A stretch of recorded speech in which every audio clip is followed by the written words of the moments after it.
Customers కి నా దగ్గర రావడం బంద్ అయిపోయింది. వెహికల్స్ కి ప్రతి నెల ఈఎంఐ కట్టాలి, 10 మంది డ్రైవర్లకి ప్రతి నెల జీతం కట్టాలి, 5 మంది అమ్మాయిలకు ప్రతి నెల జీతం ఇవ్వాలి, సెటిల్మెంట్ కట్టాలి, ఇంటి ఖర్చులు ఇన్కమ్ ఏమో బంద్ అయిపోయింది, ట్రావెల్స్ మొత్తం జీరో అయిపోయింది. ఇవి మాత్రం ఆగట్లేదు. మన తీసుకున్న 24 లక్షలకి నెలకి 70,000 ఇంట్రెస్ట్ కట్టాలి. ఒకేసారి నెలకి 15-16 లక్షల టర్న్ ఓవర్ అయ్యేది కంప్లీట్ గా మొత్తం లక్షల వేలకు వచ్చేసింది. బిజినెస్ జీరో అయిపోయింది. ఇంకా అర్థమైతే పరిస్థితి చేంజ్ అయిపోయింది. నేను ట్రై చేసిన ఇంకొక 3 నెలలు ట్రై చేద్దాం, ఎట్లైనా బిజినెస్ ని ఇంప్రూవ్మెంట్ చేద్దామని చెప్పేసి 3 నెలలు ప్రయత్నం చేసిన. ఆ 3 నెలల్లో కూడా ఈ డ్రైవర్లకి సాలరీస్, ఈఎంఐస్ మళ్ళీ ఉల్టా 2,70,000 అప్పు చేయాల్సి వచ్చింది. ఇక ఆ పరిస్థితిలో నాకు అర్థమైపోయింది, ఇక నేను వీళ్ళ ముందర నిలబడలేను. తిరిగి చూసుకుంటే నెలకి 70,000 ఇంట్రెస్ట్ కట్టాలి, ఇన్కమ్ జీరో అయిపోయింది, తినడానికి కష్టమైపోయింది. సో అప్పుడు ట్రావెల్స్ బంద్ చేద్దాం అనుకున్న టైంలో ఈ కొనుక్కున్న వెహికల్ ఒక్కొక్కటి 2.5 నుంచి 3 లక్షలు డౌన్ పేమెంట్ తీసుకున్నాము. కానీ అమ్మేటప్పుడు వస్తాయా? 30,000 40,000 గిట్ట ఇస్తే కొనేవాళ్ళు దొరకలేదు.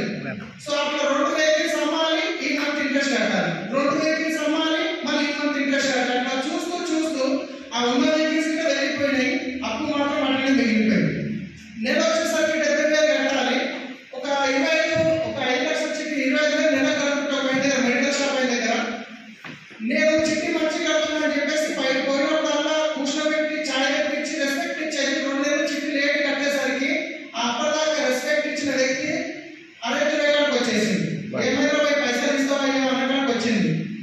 ఇక పరిస్థితి చేంజ్ అయిపోయింది. ఇక ఏం చేయాలి? నేను ఒక రోజు ఈ అప్పుల బాధ తట్టుకోలేక మా వైఫ్ వాళ్ళ పిల్లలు తీసుకుని వాళ్ళ ఇంట్లో మా మామూలు దగ్గర వచ్చిన దావతుంటే వెయ్యి. ఆ రోజు నైట్ ఆ చికెన్ ఫోన్ చేసి తిట్టడం వల్ల నాకు జీవితం మీద విరక్తి పెట్టింది. ఒకప్పుడు ఎక్కడ నుంచి ఎక్కడికి వెళ్తాను అనుకుంటే మొత్తం పడిపోయిన ఈ రోజు పరిస్థితి చూస్తే ఏం చేసినా డబ్బులు కట్టాలి. అమ్ముకుందామంటే భూములు లేవు, ప్రాపర్టీ లేవు.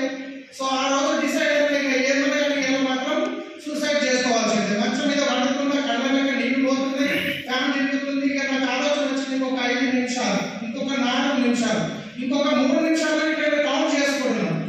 కానీ అద్భుతవశాత్తు నా పిల్లలు బయటకు వెళ్ళినప్పుడు డబ్బులు అడుగుతారు కదా. సో నాన్న 5 రూపాయలు, పప్ప 5 రూపాయలు అంటుంటే మా బాబు నాకు ఆ సిచ్యువేషన్ గుర్తుకొచ్చింది. ఒకవేళ నేను ఏమైనా చేసుకుంటే నేను డ్రైవర్గా కారు నడుపుతున్నప్పుడు సిగ్నల్ దగ్గర పిల్లలు వచ్చి డోర్ కొట్టి డబ్బులు అడుగుతారు. మా పాత బట్టలు, చిరిగిపోయిన బట్టలు వేసుకొని అడుగునేవారు. ఒకవేళ నేనేమైనా చేసుకుంటే నా పిల్లల ఫ్యూచర్ ఇదే అవుతుంది, ఎవరు వచ్చి ఆడుకోవాలని చెప్పేసి ఆ డిసిషన్ ఎంత తీసుకున్నాను.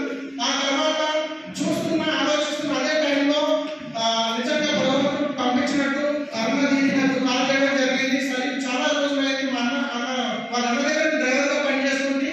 వాళ్ళ అన్న చనిపోయి 10 సంవత్సరాలు అయింది అప్పటికి. ఈమె పెళ్ళి అయింది. ఈమె చంద్రనగర్ ఇచ్చిన ప్రజెంట్ వాళ్ళ అమ్మ దగ్గర సంగారెడ్డిలో ఉంటుంది. సో చాలా రోజులు అయితే ఒకసారి మా ఇంటికి రా, ఫ్యామిలీని తీసుకొని పిల్లలు తీసుకొని నీకు ఒక మంచి బిజినెస్ చెప్తాను. నేను బిజినెస్ అంటే నా మైండ్ ఆల్రెడీ ఆఫ్ అయిపోయింది. నేను ఏమి ఆలోచించాలని లేదు. కానీ ఇన్ని రోజుల తర్వాత పిలుస్తుంది కదా అని చెప్పేసి జైరాబాద్ దగ్గర రాయకోట్ దగ్గర ఒక డిన్నర్ ఉండే మా తెలిసిన చుట్టాలని. ఆ డిన్నర్కి వెళ్ళేటప్పుడు సంగారెడ్డిలో సరే ఇక్కడనే కదా ఉండేదని కలిపి నేను మా వైఫ్ పిల్లలతో పాటు వెళ్ళి కలిసినప్పుడు ఆమె టీ ఇచ్చిన తర్వాత ఒక ఎల్లో షీట్ తీసుకొని ప్లాన్ చెప్పడం స్టార్ట్ చేసింది. నేను ఇక్కడికి నింటున్నా, ఇక్కడికి వెళ్ళి వదిలేస్తున్నాను. ఎందుకంటే ఇది మనకు చేసేది లేదు. ముందే నేను అప్పుడు వస్తాను ఇప్పుడు వస్తాను నేను ఎదురు చూసుకోవడం కూర్చున్నా.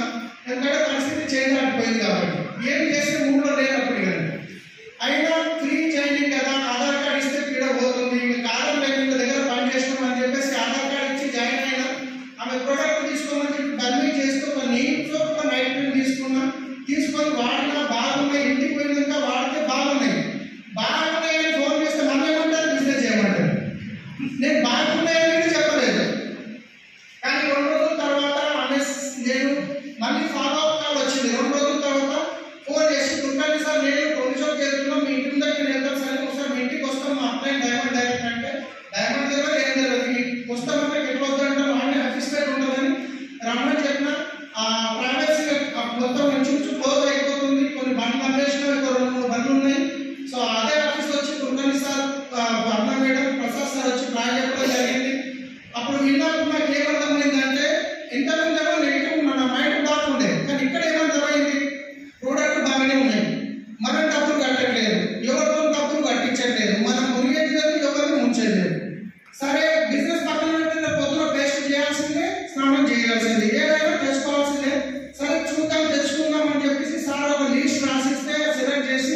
సికింద్రాబాద్ ఆఫీస్కి వెళ్ళిన ప్రోడక్ట్ తీసుకోవడానికి వెళ్ళిన తర్వాత అక్కడ చూస్తే లైన్లో నిలబడి ప్రోడక్ట్ తీసుకుంటారు. అరే మంచి మంచి చదువుకున్నారు లైన్లో నిలబడి తీసుకుంటారు, ఏదో బాగానే ఉంది అన్నట్టు. మళ్ళా తర్వాత మీటింగ్కి పిలిస్తే సంగారెడ్డి వెళ్ళినాం. ఇప్పుడు ఏదో మీటింగ్ జరిగినా 100-150 మంది కూర్చుంటారు. అప్పుడు ఏ మీటింగ్ జరిగినా 10-15 మంది కంటే ఎక్కువ ఉండేవాళ్ళు కాదు. సంగారెడ్డి మీటింగ్ ఫస్ట్ అటెండ్ అయినా 15-13 మంది ఉండే. సెకండ్ టైం మళ్ళీ ఇంటర్వ్యూ సార్ వాళ్ళ ఇంట్లో మీటింగ్ అటెండ్ అయినా అక్కడ ఒక 8-9 మంది ఉండే. సో ఇలాంటి రోజు మీటింగ్ అటెండ్ అయినాక ఢిల్లీ గోపురం ఫంక్షన్ వచ్చింది, అక్కడికి ప్రమోట్ చేయడం స్టార్ట్ చేసింది. బిజినెస్ అనేది పెట్టుబడి లేదని మళ్ళీ 10,000 కావచ్చు. ఇప్పుడు ఏం చేద్దామని డబ్బులు. సో ముందే ఎలాంటి పరిస్థితులు అంటే అప్పుడు ఫోన్ చేస్తే మా వైఫ్ కూడా దగ్గర ఇంత తప్ప అయిపోయిందని, ఎవరైనా అప్పుడు ఫోన్ చేస్తే ఫోన్ కట్ చేసి బయటకు వెళ్ళి మాట్లాడుతుంటే ఏదన్నా ఇంట్లో ఖర్చులకు డబ్బులు కూరగాయలు అడిగితే బయట ఎవరితో ఒకరు అరేంజ్ చేసి తెచ్చేవాళ్ళు. అలాంటి పరిస్థితి నడుస్తుంది. సో ఆ సిచ్యువేషన్ లో మళ్ళీ ఇక ఎట్లా నాకైతే బిజినెస్ మీద కొంచెం హోప్ వచ్చింది, కానీ ఇక ఎట్లా అప్పు అయింది, అప్పు అని చెప్పేసి ఒక 20 పైసలు ఉంటే అది తీసుకొని చెక్ బౌన్స్ చేసుకొని ఢిల్లీకి వెళ్ళినాం. ఆ గోపురంలో ఫస్ట్ డే నార్మల్గా అనిపించింది. సెకండ్ డే ఒక గంట సెషన్ నా మైండ్ క్లియర్ అయిపోయింది. ఆ గంట సెషన్ విన్నా కాబట్టి ఆ రోజు డిసిషన్ తీసుకుంది. ఆ గంట సెషన్ లో ఏం జరిగిందో విన్నామా? సో బాబన్ సార్ సెషన్ లో క్వశ్చన్ ఆన్సర్ సెషన్ ఉండే. ఆయన బోర్డు పెట్టుకొని మార్కర్ చేతిలో పట్టుకొని ఆ రోజు గోపురంలో అడుగుతున్నాడు. సో ఛాలెంజెస్ వస్తాయి కదా మీకు బిజినెస్ లో, ఏమేమి ఛాలెంజెస్ వస్తాయి చెప్పండి అని బోర్డు మీద రాస్తున్నాడు. నా ముందట నాలో లైన్లో ఒక వ్యక్తి లేచి సార్ నాకు అప్పు ఉంది 12 లక్షలు అన్నాడు. ఆయన స్టేజ్ మీద పిలుచుకొని ఆయన అడిగాడు అప్పు ఎవరు చేసినారు? నేనే చేసినాను. ఎందుకు చేసినావు? బిజినెస్ గురించి. మరి ఏమైంది? బిజినెస్ లో లాస్ అయింది. ఇప్పుడు మరి ఏం చేయాలి? అప్పు కట్టాలి. మరి అప్పు కట్టాలంటే ఏం చేయాలి? అప్పు కట్టాలంటే ఏం చేయాలి? పని చేయాలి. మనం ఏం చేస్తాం? సార్ కుర్చీ తీసుకొని నెత్తి మీద పెట్టుకోండి, ఇట్లా దిగుతుంది ఎత్తుకోండి. నాకు అబ్బాయి మనం ఏం చేస్తాం? అందరికీ ఎప్పుడు అడుగుతాం. అన్నకి చెప్తాం అబ్బాయి అయిపోయింది, నాన్నకి చెప్తాం, తమ్ముడికి చెప్తాం, చెల్లెకి చెప్తాం, కారణం మొత్తం చెప్తాం. నాకు అబ్బాయి అయిపోయింది మొత్తం మనం బాగా నెత్తి మీద ఎత్తుకొని తిరుగుతుంటాం. కానీ చేయాల్సింది అది కాదు. ఆ కుర్చీ తీసి పక్క పడేసాడు. ఈ బరువు తీసేది మీ మీకే కొన్ని నీ అప్పుల దగ్గర పోయి టైం తీసుకుంటే 1 సంవత్సరం 2 సంవత్సరాలు నేను ఇమాందారు మనిషిని, నీ డబ్బు నేను కట్టా. ఒకవేళ నేను నాకు టైం లేదంటే ఏం చేస్తాను చేసుకొని ముందుకున్నాను. నాకు టైం లేని సంవత్సరం 2 సంవత్సరాలు నీ డబ్బులు కట్టేస్తాను. నాకు ఒక అవకాశం వచ్చింది పని చేసే టైం. నువ్వు మన వల్ల నాకు ఫోన్ చేసి డిస్టర్బ్ చేస్తే నేను పని చేయలేను, నీ అప్పు కట్టలేను అని చెప్పి ఆ రోజు చెప్తే నా మైండ్ అక్కడ ఎక్కిపోయింది. ఎందుకంటే అప్పటిదాకా నాకు ఏ దారి కనిపిస్తలేదు. కానీ ఆ రోజు అనిపించింది చక్కగా ఢిల్లీకి రాగానే ఫస్ట్ పోయిన నా అప్రోల్ దగ్గరికి సేమ్ డైలాగ్ కొట్టిన టైం తీసుకున్న సంవత్సరం దగ్గర 2 సంవత్సరాలు అయింది, లేట్కి టైం. ఆ రోజు ఆ డిసిషన్ తీసుకొని పని చేయడం స్టార్ట్ చేసినాం. నేను అనుకున్న 6 నెలల గ్రౌండ్ డైరెక్టర్ ఖచ్చితంగా చేయాల్సిందే, 1 లక్ష కొట్టాల్సిందే, 1 లక్ష వస్తే చాలా డిసైడ్ అయినా. కానీ 1 లక్ష రావడానికి 2 సంవత్సరాలు పట్టింది. నేను ఎవరినైతే నమ్ముకొని వచ్చినో ఆమె చేస్తున్నా 6 మంది కావాలి గ్రౌండ్ కానీ. ఒకటి నేను ట్రావెల్స్ చేయడం మా బాబాయ్ గారు దూరపోయింది, రెండోది వచ్చేసి మా బెస్ట్ ఫ్రెండ్ శ్రీనివాస్, మూడోది వచ్చేసి మా బొమ్మది, నాలుగోది వచ్చేసి మా ఇంటి ముందర ఒకరు ఉంటారు. ఇట్లా 6 మంది డిసైడ్ అయినా.